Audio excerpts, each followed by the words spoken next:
Salut à tous, aujourd'hui on se retrouve pour une vidéo où nous allons parler de la largeur du dos. Nous allons faire un programme pour travailler la largeur du dos et voir l'exercice qui la travaille. Donc le premier exercice qui travaille cette partie du dos, c'est le tirage poitrine. Enfin le premier ça possède le second, mais c'est un exercice qui le travaille.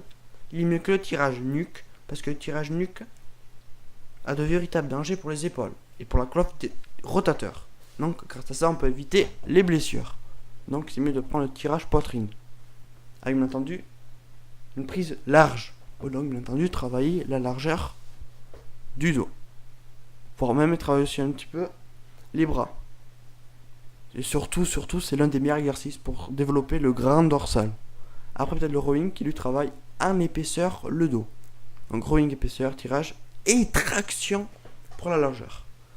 Donc voilà, le prochain exercice c'est les tractions pronation. C'est même le dernier, le deuxième et dernier exercice. Traction pronation. Bien entendu, prise large pour le dos. Même si prise serrée, ça travaille aussi la largeur. Mais pour mieux la travailler, c'est mieux une prise large. Pour bien entendu travailler la largeur, ce qui est logique. Nous passons maintenant au programme. Pour les tractions pronation, c'est mieux de faire 5 répétitions, aller jusqu'à 45 à 50 répétitions. Avec des temps de repos courts. Du genre 5 répétitions, je me repose 10 secondes. 5 répétitions, 10 secondes, jusqu'à arriver à 45 répétitions en tout.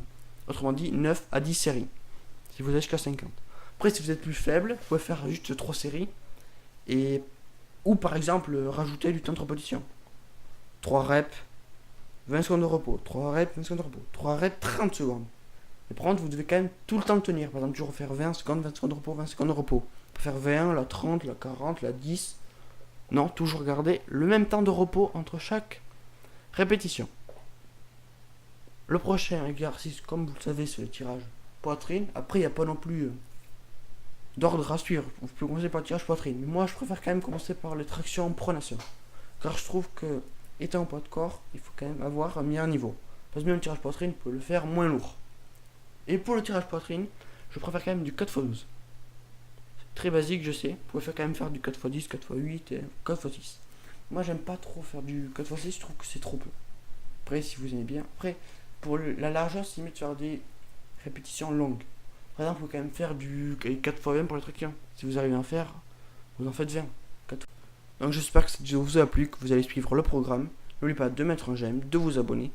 Et je vous dis à une prochaine vidéo.